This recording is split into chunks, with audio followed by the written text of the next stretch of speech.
Hai guys, sampai jumpa lagi dengan saya Indah. Nah, saya di sini ingin menjelaskan hasil memori jangka pendek saya yang dari mind mapping yang saya bikin. Nah, Kak, teman-teman harus melihatnya ya. Jangan sampai ketinggalan.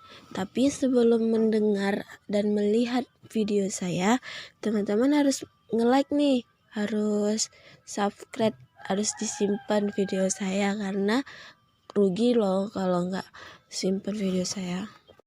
Selamat ditonton teman-teman. Nah, di sini saya akan menjelaskan memori jangka pendek atau STM, di mana STM ini bisa kita artikan sebagai pemberian kode terhadap informasi yang berfungsi untuk penyimpanan informasi sementara, di mana STM ini atau memori jangka pendek ini akan menerima informasi sementara. Namun kemampuan otak untuk menyimpan memori jangka pendek ini sangatlah kecil dan terbatas karena informasi baru mengeluarkan dan mengganti memori jangka pendek di dalam otak. Nah, teman-teman, di sini saya akan menjelaskan juga tentang durasi memori jangka pendek, di mana menurut Peterson, jejak memori jangka pendek ini hilang setelah 18 detik. Mengapa? Karena informasi yang masuk ke memori STM ini bisa kita bilang informasi baru mengeluarkan dan mengganti memori jangka pendek di dalam otaknya. Nah, lalu juga ada nih yang namanya gangguan dalam memori jangka pendek. Nah, jadi di sini di mind mapping saya, efek panjang kata, efek kata yang kompleks, efek waktu, kunjung terkini, dan efek suara yang terdengar. Nah, saya akan menjelaskan contoh lainnya nih. Nah, misalnya tuh akibat dari kondisi medis dan lainnya dikaitkan dengan cedera atau pengetahuan luas. Nah, salah satunya itu diakibatkan karena trauma, tumor otak, dan stroke. Sebelumnya teman-teman sudah tahu nggak apa sih contoh lain yang bisa dimengerti? Apa sih contoh lain tentang memori jangka pendek ini? Nah, ini saya usulkan ya. Pernah kemarin tuh teman saya menanya sama saya gini, Indah, kenapa sih aku tuh kalau misalnya disuruh nih sama orang tuaku, tolong belikan sabun ini, kita bilanglah sabun Lifebuoy.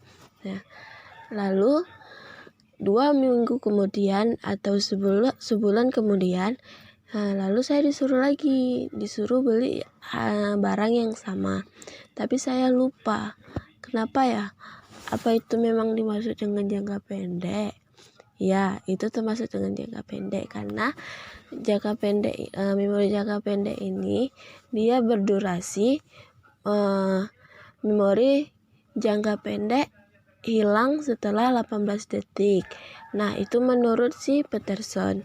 Kalau yang menurut yang saya pelajarkan yang minggu lalu itu, dia berkata jangka pendek ini hilangnya setelah 30 detik. Apakah kalian masih ingat bagaimana penampilan cinta pertama kalian di saat kalian pertama kali bertemu? Kalian mungkin ingat menu makanan yang setiap hari sama di saat kalian merantau untuk belajar di luar kota, walaupun sudah lewat bertahun-tahun yang lalu. Tetapi kenapa kalian tidak bisa ingat apa yang kalian makan misalnya minggu lalu?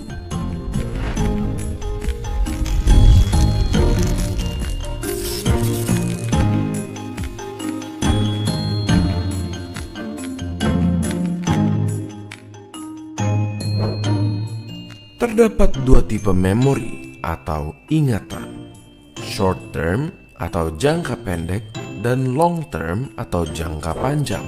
Anggaplah kalian disuruh oleh ibu kalian untuk membeli 2 karton susu, 1 lusin telur, dan 1 kotak message. Kalian akan mengingatnya sampai berhasil membelinya. Namun setelah itu, tanpa sadar kalian akan mulai melupakannya karena informasi itu tidak akan berguna. 1 bulan berlalu dan ibu meminta kalian untuk membeli hal yang sama seperti bulan lalu. Apakah kalian akan ingat? Jika tidak, maka kalian akan diingatkan kembali oleh sang ibu. Ini adalah ingatan jangka pendek yang hanya disimpan untuk sementara sampai selesai digunakan. Lalu, bagaimana dengan ingatan jangka panjang?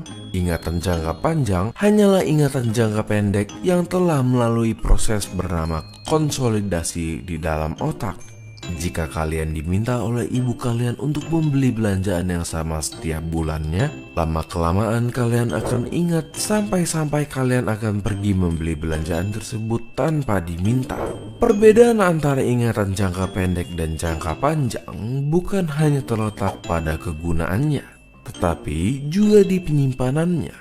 Banyaknya ingatan jangka pendek yang bisa disimpan hanya sedikit. Nasib suatu ingatan jangka pendek hanya ada 2, yaitu dikonsolidasi menjadi jangka panjang atau dilupakan. Oh iya, karena ingatan jangka pendek mempunyai penyimpanan yang terbatas, mungkin ada baiknya kalian tidak mempelajari semua bahan ujian 1 malam sebelum ujiannya berlangsung. Ingatan jangka pendek disimpan di bagian otak yang bernama hipokampus. Jika mereka tidak dilupakan, maka ingatan jangka pendek tersebut akan dikonsolidasi dan disimpan di cerebral cortex atau korteks cerebral. Area korteks tersebut pun akan berbeda-beda tergantung tipe ingatannya.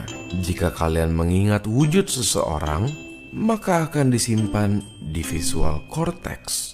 Berbeda dari ingatan auditori mengenai bagaimana suara dari seseorang yang kalian kenal. Tapi seberapa besar sih jumlah ingatan yang bisa kita simpan?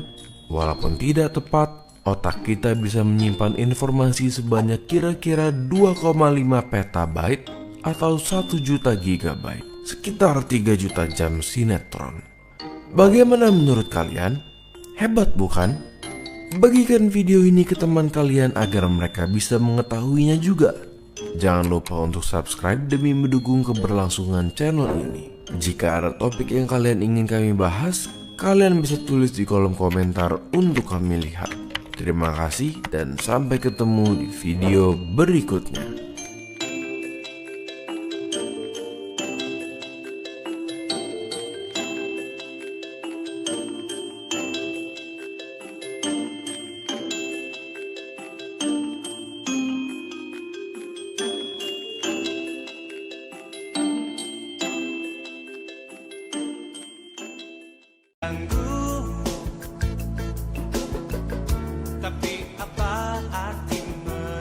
Nah, teman-teman sudah melihat kan contoh video yang saya paparkan. Semoga dari teman-teman jadi teman-teman bisa melihatnya contoh dari memori jangka pendek. Nah, kalian sudah paham kan apa sih memori jangka pendek itu? Dia mengakibatkan apa sih? Bentuknya itu apa sih? Nah, jika tidak kurang mengerti bisa di komen ya di bawah ini. Sekian dari saya, bisa saya sampaikan. Assalamualaikum warahmatullahi wabarakatuh.